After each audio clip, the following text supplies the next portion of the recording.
Welcome to Next in Tech, an S&P Global Market Intelligence podcast where the world of emerging tech lives. I'm your host, Eric Hanselman, Chief Analyst for Technology, Media, and Telecom at S&P Global Market Intelligence. And today we're going to be continuing the discussion that we've had on some previous episodes around data centers and energy, and digging into it in a little bit more detail on the energy side of things. And with me to discuss it this episode, lead off is Adam Wilson, a Senior Research Analyst covering North American renewables for S&P's Commodities and Insights team, and a returning guest, Dan Thompson, Analyst on the 451 Research side, covering the data center side, who will be familiar with many of our listeners. Welcome to the podcast to you both. Yeah, thanks for having us. Yeah, thanks, Eric. Well, it's great to have you here. And as I mentioned, we've talked about energy and data center impacts and some of the, what I guess are looming increases in demand that seem to be hovering out there. We've talked about some of the pieces that are being driven by generative AI, but I just want to recap those a little bit for some of our listeners out there. I guess, Dan, you and I have talked about some of the significant impacts that are being projected from generative AI demand, increasing quantities of GPUs that are being thrown at these problems. Some of those projections are pretty significant. Yeah, no, that's right. It's been interesting, I'd say 12 to 18 months or so, just watching the data center development increase in scale and size as well, size pertaining to how much power these data centers are requiring of the grid. Has created some interesting challenges, as we talked about over the past same amount of time. I've been on here a couple of times where kind of similar topics each time. So yeah, really interesting, continues to be very interesting discussion. And it doesn't seem to be like, none of this seems to be letting up, which is, I think, a point of interest. And I'm sure Adam will talk about this in just a minute, but it only seems to be escalating. I do think though, however, am I right in that this is episode 180, Eric? Yes, this is indeed. Okay, well, so some point in this talk, we're going to have to do a total 180 on something that we said previously. I think I have an idea on what that could be. However, I'll bring that up later. All right. Well, I'll be waiting to see how we do a 180 on the topic, and we'll put my mind to it as we get going. But Adam, in terms of utility perspectives, this is something that, of course, the utility segment's paying close attention to as well, just because of some of the scale of some of the projections that are coming out, right? Yeah, absolutely. A lot of the demand growth that we're seeing with data center development and the growth that we're expected to see on top of, some of the earlier projections we see due to generative AI and those applications, it's going to be highly localized in a few select markets, namely Northern Virginia.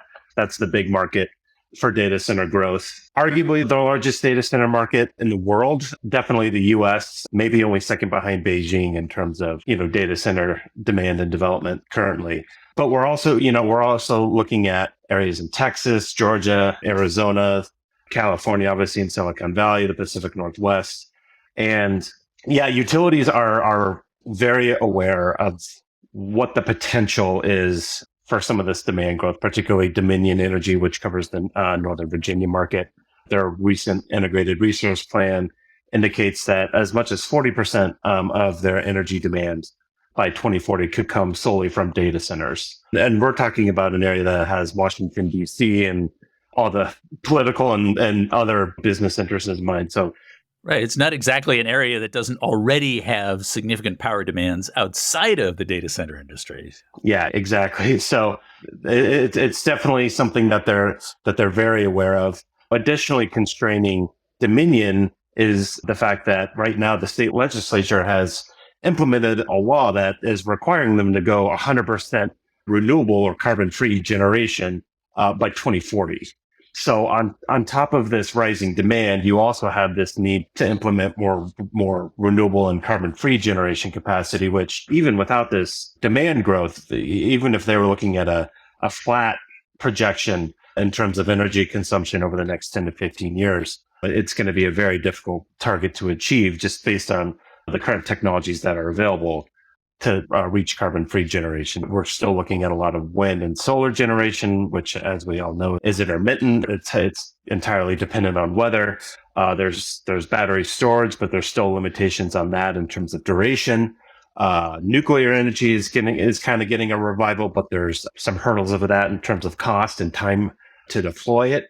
And so when you kind of put all these factors together, it's creating a big headache for a lot of these utilities. And what we're starting to see is natural gas kind of creep back into the resource plans for some of these. At the end of the day, utilities need to provide power to every customer. Yeah.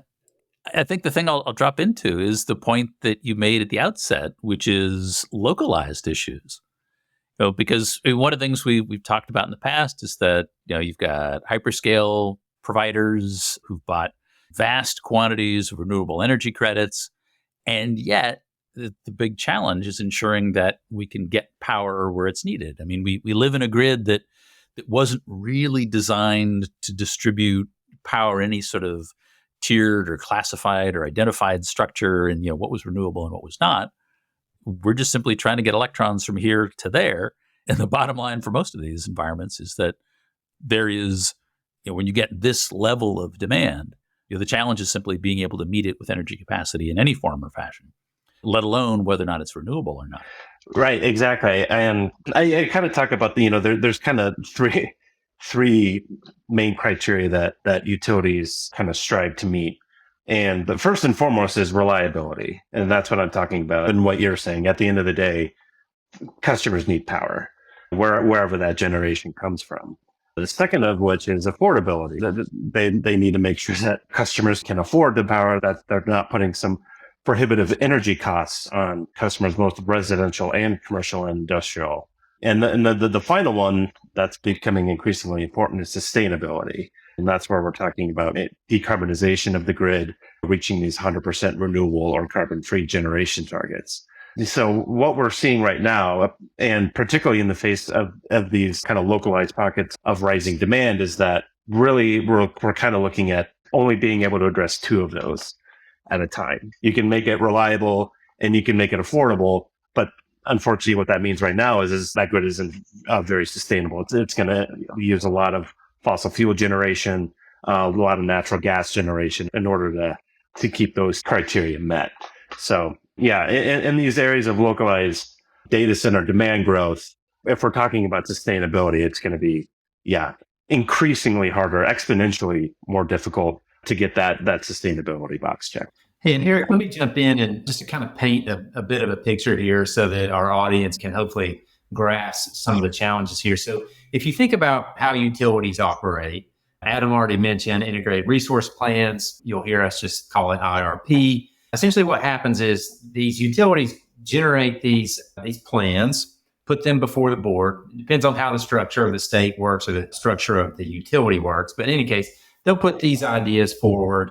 Those ideas will get voted on. They will be given budget. And then the utility goes about completing whatever that plan was. This can take years, sometimes decades.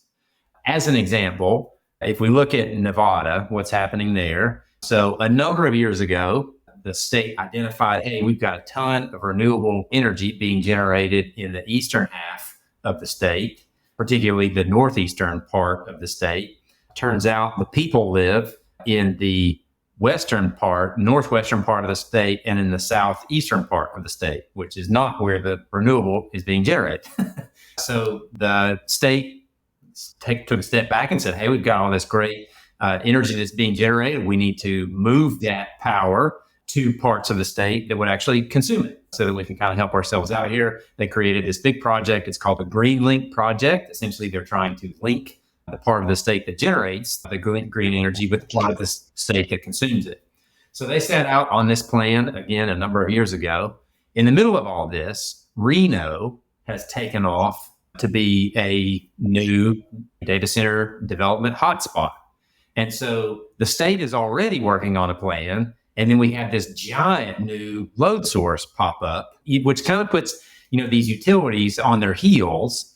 And so they'll be planning for one thing. The data centers come in and say, hey, we want all this power. And of course they say, oh, okay, cool. Yeah, we can do that.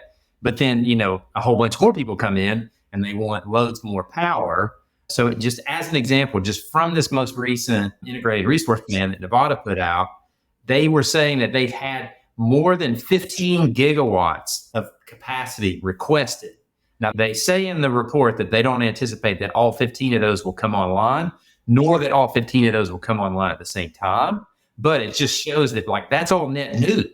That's on top of the problem they were already trying to address, which now, if you think back to my original statements, now they've got to go back, they've got to plan for this, they've got to budget for this, and then they've got to implement this. So they are years behind the demand that's out there. And this, by the way, is not a critique against in the energy or the state of Nevada or any of those things. This is just how it works.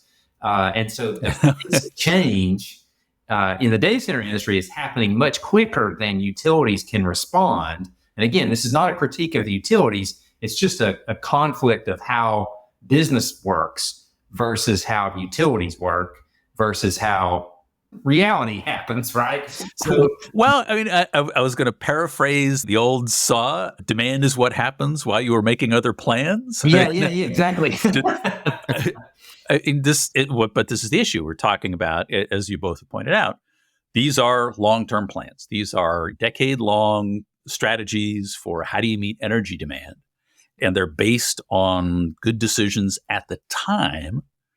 But all you need to do is drop a little generative AI into something and suddenly things are going sideways. Look at expansive growth in data center markets. Things start to go a little more sideways. And there just are a lot of factors that it's really difficult to reliably predict.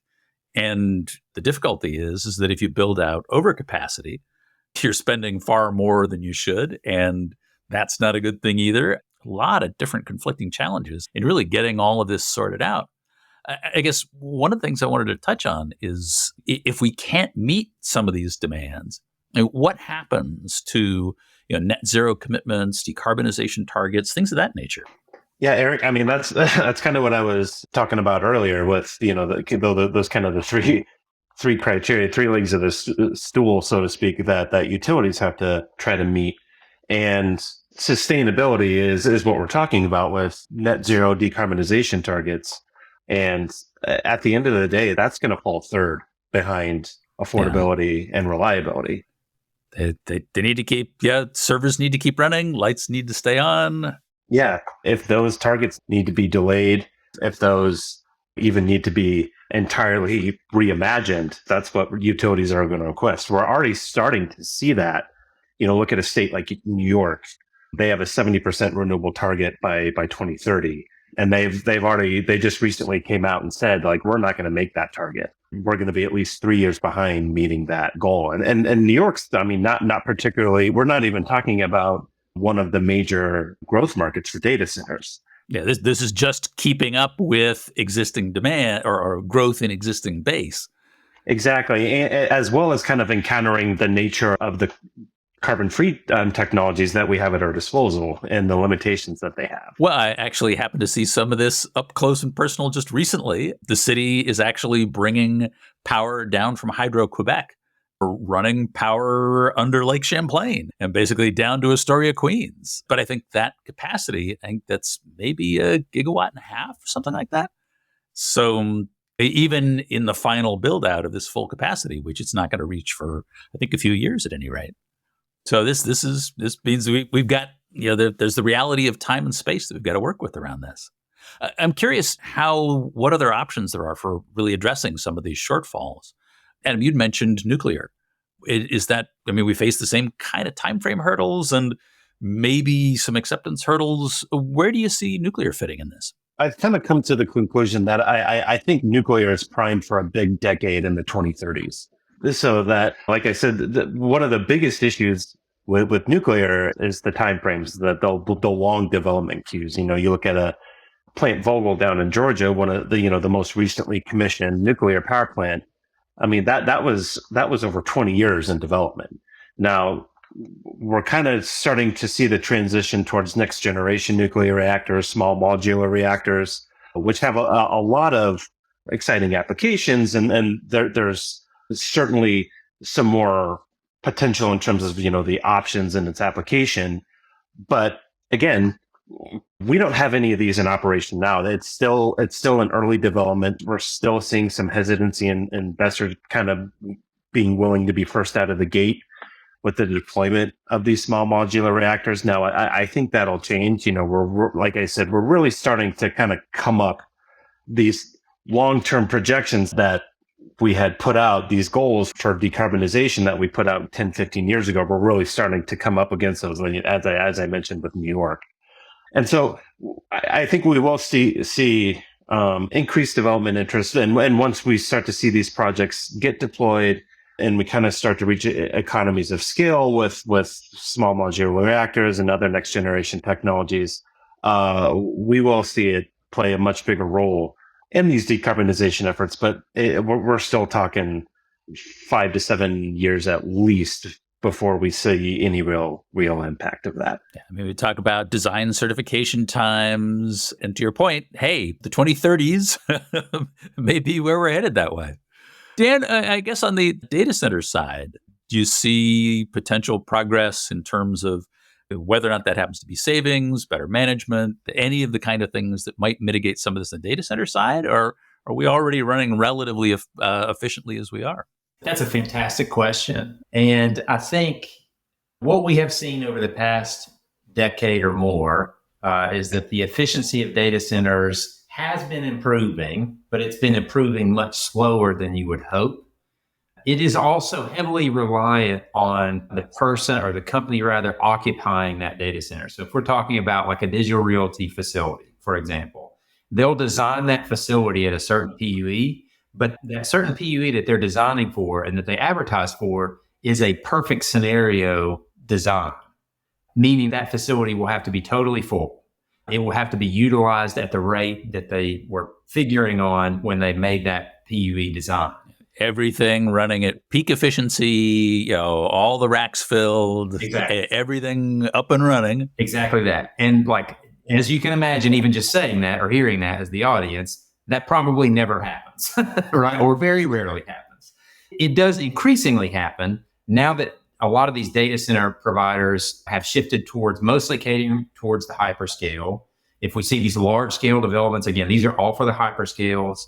They are known to fill up their data centers. They are known to run their facilities at much higher utilization rates. So if you kind of look across the country and sort of add up all the data centers together, all the energy they're consuming, that line is moving. But it's also like, this is technically not easy to do. So you can't just, the four of us get together and say, okay, tomorrow, PUEs, let's just drop them. Let's lower our PUEs, which is, by the way, is the measurement of efficiency on data centers. It's just a much more difficult situation. Unlike Adam's problem that he was just articulating a second ago, which is that there's legislative things in the way of developing these nuclear reactors. It's not legislative things that the data center providers are dealing with. It's technological issues like these designing a data center where you have some other person or some other company as a tenant to then get that PUE lower and lower and lower. And oh, by the way, at the same time, we're not allowed to use water anymore because we're concerned about water usage. It's just a hard challenge. And what we're talking about, just so we're clear, is shaving off like 10%.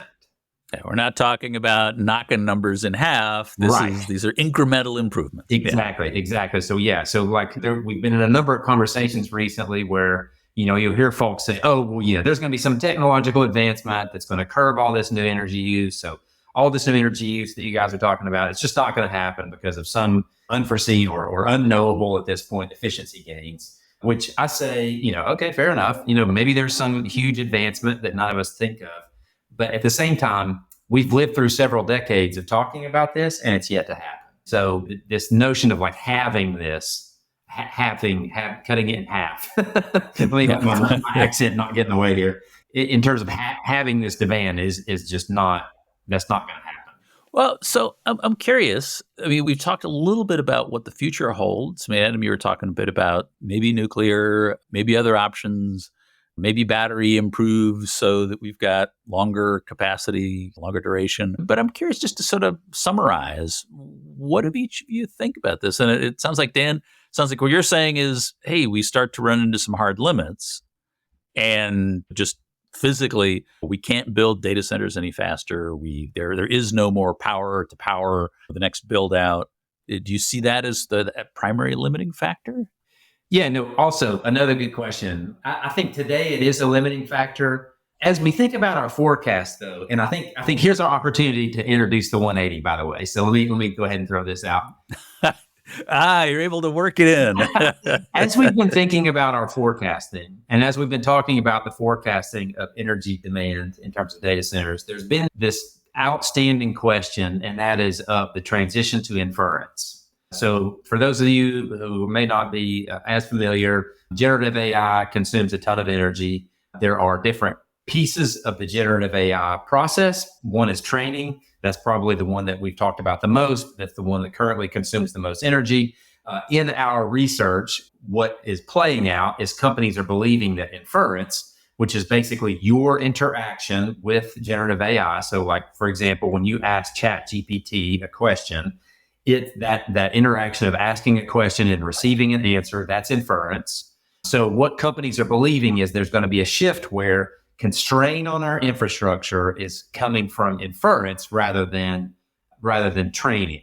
There has been a lot of thought put into this, and there have been a lot of speculation and forecasting built on this to say, oh, well, that must mean that if there's a ton of energy used for training, that must mean there's multiple tons of energy going to be required for inference. That could be the case. It could also not be the case. And let me describe this. So NVIDIA would have us believe that inference should happen on GPU-based systems. They've actually developed software so that you can do inference on GPU-based systems, which means that the exact same systems that are doing training would also be doing inference, which would then support this idea that if we need X amount of power today for training, and then inference is going to require a whole bunch more, then it must be 5x that for the inference. However, Intel, AMD, and others have gone a long way to say, actually, no, you don't need GPUs to do this. You can do this on CPUs. This will not only save you money, it will save you power. So there's this outlying question here of maybe our projections are a bit wrong because we're banking on it all happening on GPUs when we should really be thinking about it happening on CPUs, which would then really cut the forecasted energy demand way, way down. It could also not cut it way, way down if we have, like tons of super popular applications. So like ChatGPT is one example where we have a popular application. Maybe the next application is just as popular or even more popular than ChatGPT, and it starts making demands on our infrastructure. And then another, here's a practical example. Facebook is popular. Instagram is popular. TikTok is popular. X, what used to be known as Twitter, also popular. All of those are social medias, right? All of those can perform a similar function, but people will still use all of them. We could see a very similar thing happen with generative AI type platforms. So anyway, a couple of different things to consider there as we're thinking about our forecasting. There is a direction we could head that will require a huge amount of additional capacity in terms of power. There is also a direction that we could head where it doesn't require quite as much. Well, I'll credit you with multiple 180s there, a bunch of different directions that we could turn in. Adam, I'm curious from your side. I mean, if we think about long-term future, I don't think anybody's banking on fusion-based energy, at least any time in the future. So it seems like most of what we're going to need to have to rely on is a lot of those existing technologies we have today. Are there other things you see for the future?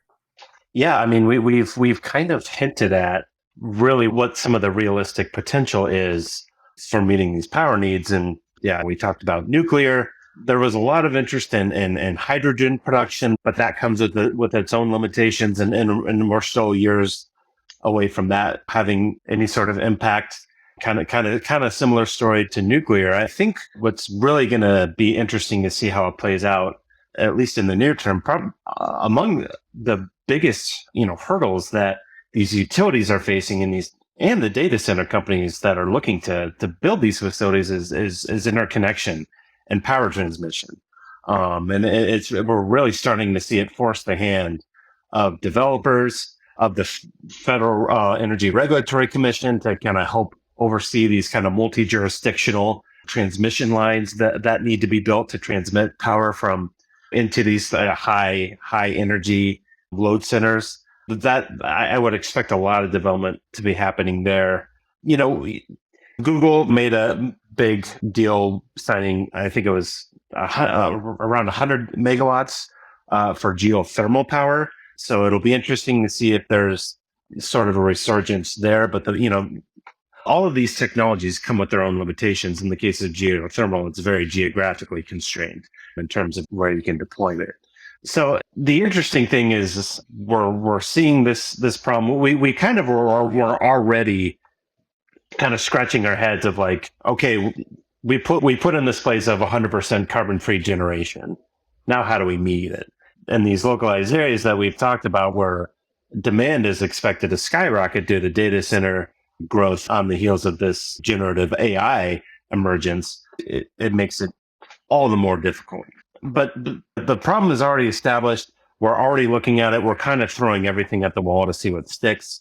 At the end of the day, I mean, especially if we're looking near term, 3 to 5 years, yeah, I mean, we're going to see more wind. We're going to see more solar. We're going to see more battery storage. But then we're going to see more natural gas. We're going to see retiring coal plants be replaced with natural gas, which is a step in the right direction in terms of decarbonization. But obviously, that's not going to get us all the way there. So where we are by, say, 2030 is anyone's guess. But yeah, I mean, I think in the near term, it's just massive investment in transmission and distribution infrastructure that will help alleviate some of those concerns. Otherwise, it's going to be, more wind, more solar, more battery storage, and then inevitably more natural gas. Hey, Eric, let me chime in just one quick comment before we close here. Adam mentioned Google. Google released their most recent sustainability report just a couple of weeks back, actually, and noted in there that they had lost ground, meaning their emissions had increased 13% for the year 2023.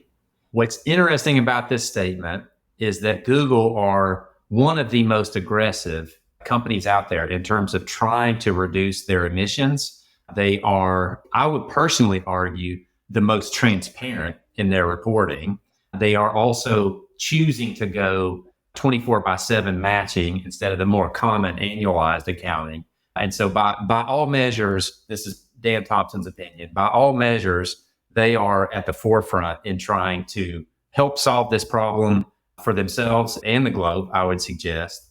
And even they are struggling with this and are sliding backwards. Again, this is not a critique about them. This is just a reality check. This is a sobering moment. Right. This is the situation that they face. Exactly. We can reasonably expect that if they're out there leading in terms of at least their positioning, others are facing the same challenges. Yeah, that's exactly right. It's exactly right. So if nothing else, this is just a moment to take a step back and say, this is not going to be easy. It's not impossible. I don't want to suggest that, but it's not going to be easy. Yeah. Well, a long road ahead of us. Well, thank you both for the perspectives. I will point our listeners to the webinar that you were both part of and follow up for a more detailed discussion. But thank you both. This has been great. Yeah, absolutely. Thanks. Yeah, thank you, Eric. And that is it for this episode of Next in Tech. Thanks to our audience for staying with us. And thanks to our production team, including Sophie Carr and Faranmi Adeoshan, and the marketing events teams, and our agency partner, the 199. I hope you'll join us for our next episode, where we're going to be talking about a different kind of interconnection, fiber interconnection. We'll dig into a detailed discussion of the fiber markets and what's going on there. I hope you'll join us then, because there is always something next in tech.